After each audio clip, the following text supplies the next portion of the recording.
بسم اللہ الرحمن الرحیم۔ شیطان کی پیدائش کیسے ہوئی؟ شیطان کون تھا؟ شیطان کی تخلیق کیسے ہوئی؟ جب اللہ تبارک و تعالی نے اس کائنات کو تخلیق فرمایا تو اللہ تبارک و تعالی نے انسان کو پیدا کرنے سے پہلے کون سی مخلوقات کو پیدا فرمایا؟ اس روئے زمین پر انسان سے پہلے کون سی مخلوقات رہا کرتی تھی؟ اور انسانوں کی ازلی دشمن شیطان کو کیسے پیدا کیا گیا؟ اس کا ماں باپ کون تھے؟ اور اس روئے زمین پر سب سے پہلے شیطان اور فرشتوں کے درمیان جنگ کس وجہ سے ہوئی؟ شیطان عزازیل سے ابلیس کیسے بنا؟ اور ایسے بہت سے سوالات جو شیطان یعنی ابلیس کے حوالے سے ہمارے ذہنوں میں آتے ہیں، آج ان سوالات کے جواب قرآن و حدیث کی روشنی میں دیے جائے گا، اور ایسے حقائق سے آپ کو آگاہ کیا جائے گا جن کے بارے میں اکثر ہمارے بہن بھائی واقف ہی نہیں۔ اللہ تبارک و تعالی قرآن پاک میں ارشاد فرماتا ہے، اے ایمان والو، اسلام میں پورے داخل ہو جاؤ اور شیطان کے راستے پر نہ چلے جاؤ، بے شک وہ تمہارا کھلا دشمن ہے۔ حضرت آدم علیہ السلام کی تخلیق سے پہلے اللہ تبارک و تعالی نے صرف دو مخلوقات کو پیدا کیا، ایک ناری اور دوسرا نوری یعنی فرشتوں کو کہا جاتا ہے، جن کو اللہ تبارک و تعالی نے نور سے تخلیق فرمایا ہے۔ اس نوری مخلوق کو نسل نہیں بڑھی، کیونکہ اللہ تبارک و تعالی نے اس نوری مخلوق کو جوڑے نہیں پیدا کیے، جس وجہ سے فرشتوں کا اولاد پیدا نہیں ہوتی۔ اور دوسری ناری مخلوق جن کو آگ سے پیدا کیا گیا، وہ ہے جنات، جن کے بارے میں روایت میں آتا ہے کہ جنات میں سب سے پہلے سمغون جن کا پیدا کیا گیا۔ اللہ تبارک و تعالی نے سمغون جن کو پیدا کر کے زمین پر بھیجا اور اس کے لیے ایک جن لڑکی کو پیدا فرما دیا۔ اس طرح اس جن نے اس لڑکی سے شادی کر لی، جس سے ان کی نسل خوب بڑھی، اور یہ جنات اتنے زیادہ ہو گئے کہ پوری روح زمین پر پھیل گئی۔ شروع میں یہ جنات فرشتے کی طرح ہر وقت اللہ تبارک و تعالی کی عبادت میں مشغول رہا کرتے تھے، اور پھر آہستہ ان میں سے کچھ جنات نے اللہ تبارک و تعالی کی نافرمانیاں شروع کر دی اور اللہ تبارک و تعالی کے حکم ماننے سے انکار کر دیا، جس کی وجہ سے یہ ناری مخلوق اللہ تبارک و تعالی کی نافرمانیاں مخلوق بن گئی۔ شیطان کی ماں باپ کون ہے؟ جنات میں ایک نامی گرامی جن کا نام ہے چلیبہ تھا، اور اس کا بیوی کا نام ہے لیزا۔ یہ دونوں بہت ہی قد اور بہادر تھے کہ چلیبہ جن کی شکل و صورت ببرشیر کی طرح تھی، اور تبلیس کی شکل بھیڑیے سے ملتی جلتی تھی۔ چلیبہ جنات کی سردار تھا، اس کا نام سے بڑے جنات خوف کھاتے تھے۔ چنانچہ چلیبہ اور تبلیس کے ملاپ سے ایک بچہ پیدا ہوا، جس کا نام انہوں نے عزازیل رکھا۔ یہ بچے اپنے والدین کی طرح بہادر اور دراز قد کا تھا۔ شیطان اور فرشتے میں جنگ کے روایت میں آتا ہے کہ حضرت آدم علیہ السلام کی تخلیق سے 50,000 سال سے پہلے یا اس سے بھی زیادہ کے غرض سے زمین پر جنوں کا عروج تھا۔ اس روئے زمین پر ہر طرف جنات ہی جنات تھے۔ یہ جنات زیادہ شریر تھے اور یہ زمین کے اندر فتنے فساد پھیلاتے تھے۔ اس طرح جب جنات نے اس زمین پر فساد پھیلانا اور تباہی مچانا شروع کر دی تو اس وقت اللہ تبارک و تعالی نے فرشتوں کو حکم دیا کہ زمین پر جاؤ اور جنوں سے جنگ کرو، تو فرشتے اللہ تبارک و تعالی کے حکم پر زمین پر اترے۔ ان فرشتے نے جنوں کے حکم دیا کہ اللہ تبارک و تعالی نے حکم دیا ہے کہ زمین میں امن و امان سے زندگی بسر کرو، لیکن جنات نے فرشتے کی بات کو ماننے سے انکار کر دیا، جس کی وجہ سے جنات اور فرشتے کے درمیان بہت بڑی جنگ ہوئی۔ اس خوفناک جنگ میں عزازیل کے والدین یعنی چلیبہ اور تبلیس نے بھی شرکت کی۔ اس جنگ میں فرشتے اللہ کے حکم سے جنات پر غالب آ گئے۔ اس جنگ کے اندر بہت سارے جنات مر گئے، جن میں عزازیل کے والدین بھی شامل تھے، اور باقی سرکش جنات کو اللہ تبارک و تعالی کے حکم کے مطابق قید کر لیا۔ ان قیدیوں میں عزازیل بھی شامل تھا۔ فرشتے جب ان جنات کو قید کر کے آسمانوں کی طرف لے گئے تو شیطان بھی ان کے ساتھ آسمان پر چلا گیا۔ پھر اللہ کی طرف سے فرشتوں کا حکم ملا کہ عزازیل کے بہترین تربیت کی جائے اور اس کی اچھی پرورش کی جائے۔ فرشتے نے عزازیل کو عبادت کرنے کا بہترین طریقے سے آگاہ کیا، جس کی وجہ سے عزازیل اللہ تبارک و تعالیٰ کا ایک عبادت گزار بندہ بن گیا۔ اللہ تبارک و تعالیٰ کی بارگاہ میں بہت بڑا مرتبہ حاصل کر لیا۔ اس دوران عزازیل بہت قابل اور عقل مند بن گیا۔ اس وقت اللہ تبارک و تعالیٰ نے عزازیل کو فرشتوں پر استاذ مقرر کر دیا۔ عزازیل فرشتوں کو تعلیم و تربیت دینے لگا اور فرشتے عزازیل کے پاس آتے اور علم حاصل کرتے۔ فرشتے عزازیل کو نیک اور پرہیزگار کہا کرتے تھے۔ حضرت کعب بن احبار رضی اللہ تعالیٰ عنہ بیان کرتے ہیں کہ عزازیل 40,000 سال تک جنت کا خزانچی رہا اور 80 سال تک وہ فرشتوں کے ساتھ رہا اور 20,000 سال تک فرشتوں کی تعلیم و تربیت دیتے رہا۔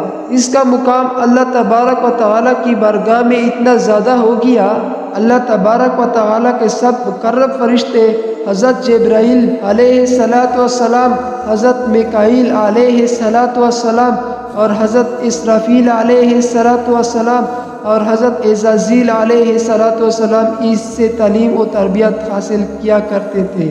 اللہ تبارک و تعالیٰ اس کائنات کی حقیقی مالک ہے، اس سے کوئی بھی چیز پوشیدہ نہیں ہے۔ اللہ تبارک و تعالیٰ کو اس بات کو علم تھا کہ یہ عزازیل ایک دن میرے حکم کو جھٹلا دے گا اور اس کا ختم کفر پر ہوگا۔ چنانچہ ایک دن عزازیل کا گزر لوح محفوظ کے قریب سے ہوا تو عزازیل نے لوح محفوظ پر دیکھا جس پر لکھا ہوا تھا کہ میں شیطان مردود سے اللہ کی پناہ مانگتا ہوں۔ اس تحریر کو پڑھنے کے بعد تقریباً 2000 سال تک عزازیل روتا رہا اور اللہ تبارک و تعالیٰ کی عبادت میں مصروف رہا۔ عزازیل تبارک و تعالیٰ کی بارگاہ میں یہ سوال کرنے لگا، یہ رب العالمین، یہ اتنا بڑا شیطان مردود کون ہے جس سے پناہ مانگنی جا رہی ہے؟ عزازیل کے سوال کا جواب دیتے ہوئے اللہ تبارک و تعالیٰ نے ارشاد فرمایا کہ میں نے ایک بندے کو اپنی پر نعمت سے نوازا ہے، وہ بندے ایک دن میرے حکم کو ماننے سے انکار کرے گا، جس کی وجہ سے اس کی ساری عبادت ضائع ہو جائے گی اور وہ شیطان مردود بن جائے گا۔ اللہ تبارک و تعالیٰ کا یہ فرمان سننے کے بعد عزازیل ہر وقت یہ سوچتا رہا تھا کہ وہ شیطان مردود کون ہوگا۔ چنانچہ عزازیل نے اللہ تبارک و تعالیٰ سے کہا، اے رب العالمین، اس شیطان مردود سے ملنا چاہتا ہوں۔ تو اس وقت اللہ تبارک و تعالیٰ نے عزازیل کو فرمایا کہ تو جلد ہی اس بندے کو دیکھ لے گا۔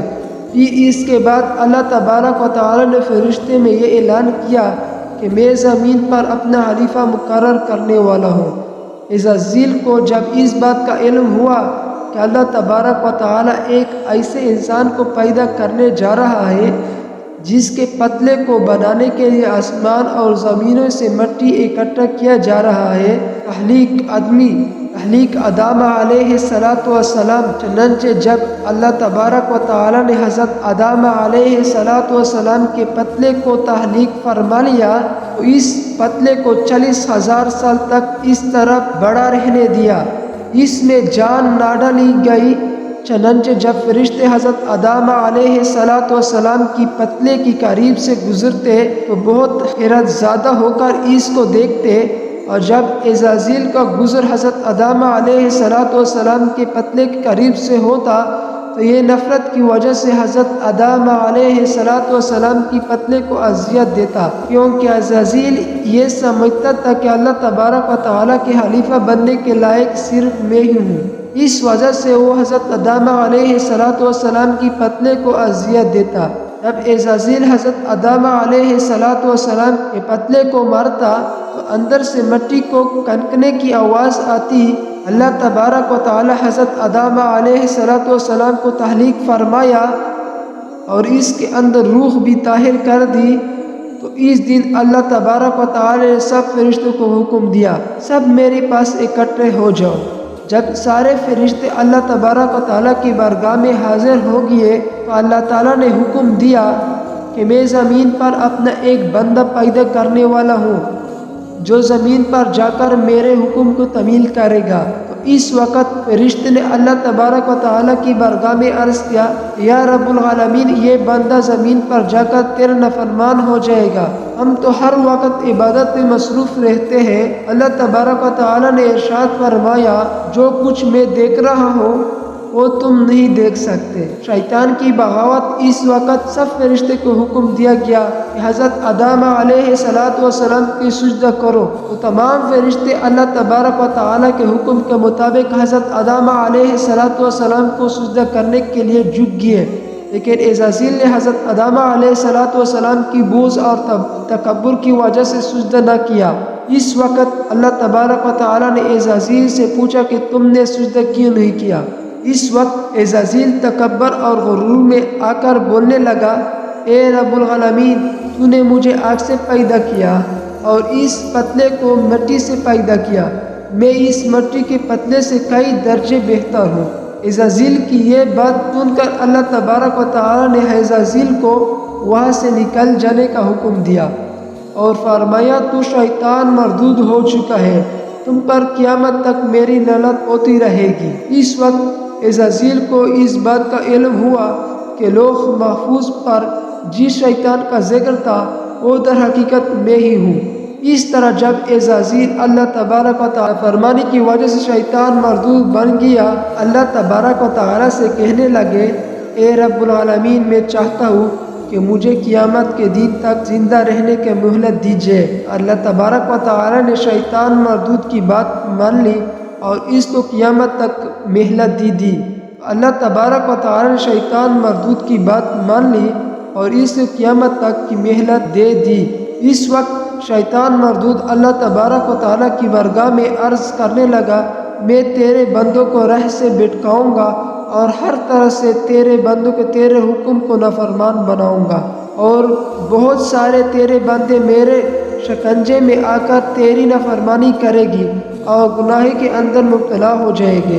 اس وقت شیطان مردود کا اللہ تبارک و تعالیٰ نے ارشاد فرمایا کہ تو میرے بندوں کو میری راہ سے بھٹکائے گا اور میری نافرمانی کے اندر مبتلا کرے گا، میری رحمت بہت بڑی ہے، میں اپنے کرم و فضل سے اپنے بندوں کو معاف کرتا جاؤں گا۔ میری رحمت بہت بڑی ہے، میں اپنے کرم و فضل سے اپنے بندوں کو معاف کرتا جاؤں گا۔ اس طرح غرور اور تکبر کی عزازیل شیطان مردود بن گیا اور اللہ تبارک و تعالیٰ نے لعنت کی توق اس کے گلے میں ڈال کر اس کو آسمان سے نیچے پھینک دیا، اور اس طرح شیطان مردود ہمیشہ کے لیے اللہ تبارک و تعالیٰ کی رحمت سے دور ہو گیا۔ روایت میں آتا ہے کہ جب قرب قیامت دوسرا سور پہنچ جائے گا تو اس وقت اللہ تبارک و تعالیٰ شیطان کی دردناک موت عطا فرمائے گا، اور اس کے بعد شیطان مردود کو ہمیشہ کے لیے جہنم میں داخل کر دیا جائے گا۔ اللہ تبارک و تعالیٰ سے دعا ہے کہ اللہ تبارک و تعالیٰ ہمیشہ اپنی فرمانبرداری میں ہمیں زندگی گزارنے کے توفیق عطا فرمائے، اور شیطان مردود کے شر سے ہمیں، ہمارے اہل و عیال اور تمام امت مسلمہ کو محفوظ رکھے، آمین۔